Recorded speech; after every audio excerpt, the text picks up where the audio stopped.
نبی پاک صلی اللہ علیہ وسلم کے پاس عیسائیوں کا ایک وفد آیا اور ان کا عقیدہ یہ تھا کہ عیسیٰ علیہ السلام اللہ کے نبی ہیں، لیکن عقیدہ یہ تھا ساتھ ساتھ کہ یہ اللہ کے بیٹے ہیں عیسیٰ علیہ السلام۔ حضور صلی اللہ علیہ وسلم نے پوچھا یہ کیسے ہو سکتا ہے اور تم نے کیسے یہ عقیدہ بنا لیا؟ تو وہ کہنے لگے کہ بغیر والد کسی کی پیدائش نہیں ہوتی، اور اس پر ہم سب متفق ہیں، آپ بھی متفق ہیں کہ عیسیٰ علیہ السلام بغیر باپ کے پیدا ہوئے ہیں۔ تو بغیر والد تخلیق نہیں ہے، پیدائش نہیں ہے، تو جب ان کا والد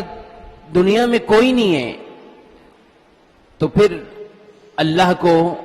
معاذ اللہ عیسیٰ علیہ السلام کا وہ والد کہنے لگے، باپ کہنے لگے۔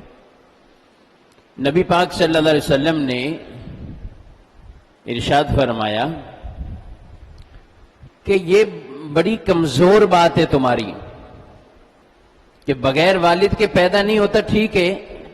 لیکن جب معاملہ اللہ کی قدرت کا آ جائے تو پھر یہ بیچ میں نہیں رہتا کہ والد ہو نہ ہو، اللہ چاہے جیسے پیدا فرمائے۔ تم والد کی بات کرتے ہو، میں تمہیں آدم علیہ السلام کی مثال دیتا ہوں جن کو اللہ نے بغیر ماں اور بغیر باپ کے پیدا فرمایا ہے۔ ان کی والدہ تو ہیں، اور آدم علیہ السلام کا نہ کوئی والد نہ والدہ۔ جب رب کا حکم ہوتا ہے کن ہو جا فیکون، تو پھر وہ معاملہ ایسا ہی ہو جاتا ہے۔ تو یہ نہ مانیں، آپ صلی اللہ علیہ وسلم نے ان کو مباہلہ کی دعوت دی۔ مباہلہ مناظرے سے اوپر ایک ہوتا ہے مناظرہ، میں دلیل سے بات کروں، آپ دلیل سے بات کرو، آپس میں مکالمہ مناظرہ ہو رہا ہے، اور ایک ہے مباہلہ، اب دلیلیں نہیں ہیں، میدان کے اندر جمع ہو جاؤ، ایک فریق دوسرے کے خلاف دعا کرے کہ اگر میں جھوٹا ہوں اور یہ سچا ہے تو پھر ہم ہلاک ہو جائیں، اور اگر یہ جھوٹا ہے تو پھر یہ ہلاک ہو جائے۔ فرمایا آؤ اب یہ کرتے ہیں مباہلہ۔ دن طے ہو گیا، تاریخ طے ہو گئی، قرآن فرماتا ہے قُلْ نَدْعُو ابناءنا وابناءکم ونساءنا ونساءکم وانفسنا وانفسکم ثم نبتہل فنجعل لعنت اللہ علی الکاذبین۔ حضور نے فرمایا تم اپنے بچے لے کر آؤ، ہم اپنے بچے لے کر آتے ہیں، تم اپنی عورتیں لاؤ، ہم اپنی عورتیں لاتے ہیں، تم اپنے آپ کو لے کر آؤ، ہم اپنی جانوں کو لے کر آتے ہیں، اور پھر مباہلہ کرتے ہیں اور جھوٹے پر لعنت ڈالتے ہیں۔ آؤ، یہ عیسائی جمع ہوئے، نبی پاک علیہ السلام نے اس دن کوئی کثیر مجمع اپنے ساتھ نہ لیا،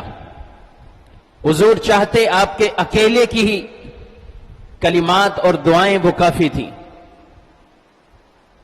لیکن آپ بی بی فاطمہ رضی اللہ تعالی عنہا کے گھر گئے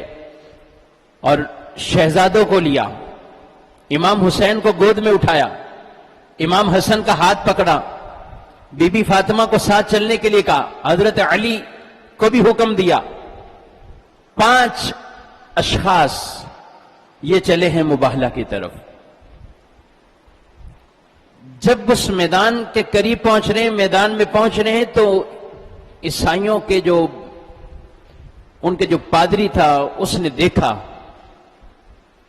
تو وہ اپنے عیسائیوں کو سمجھانے لگ گیا کہ ابھی معافی مانگ لو، آگے نہ بڑھو، آگے نہ بڑھو، کیونکہ اب معاملہ ہے کہ یا یہ ہلاک ہو جائیں یا ادھر۔ اور اس پادری نے کہا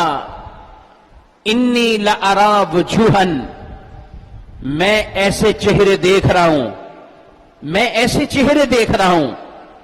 اگر یہ اللہ سے سوال کریں لو سأل اللہ ان یزیل جبلا عن مکانی لازالہ،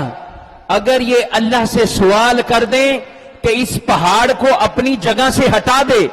تو اللہ ان کی بات کو رد نہیں فرمائے گا بلکہ پہاڑ کو دوسری جگہ منتقل فرما دے گا۔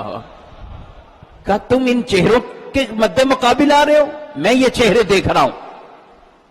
کہ یہ دعا کریں تو پہاڑ ہٹ جائیں اور تم اپنے خلاف ان سے دعا کروا رہے ہو، تو تمہاری ہلاکت ہو جائے گی، ایسا نہ کرو۔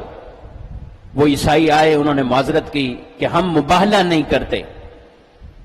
اور اس کا جزیہ دیا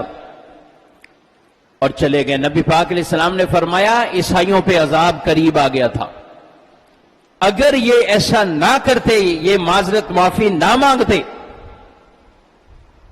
تو پھر ان پر ایسا عذاب آتا کہ 1 سال کے اندر اندر ان کا نام و نشان ہی جو ہے وہ روئے زمین سے مٹ جاتا۔ اس آیت مبارکہ میں فرمایا اپنے بیٹے لاؤ، ہم بھی لاتے ہیں، اور حضور ان شہزادوں کو لے کر گئے، بی بی فاطمہ کو لے کر گئے، پنجتن پاک، یہ 5 اشخاص کا گھرانہ، ان کو لے کر گئے نبی پاک علیہ السلام۔ اور ان کا مقام مرتبہ اللہ کی بارگاہ میں کیا ہے کہ عیسائی پادریوں کی زبان پر بھی جاری ہو جاتا ہے، اگر یہ کہہ دیں تو یہ معاملہ ایسا ہی ہو جانا۔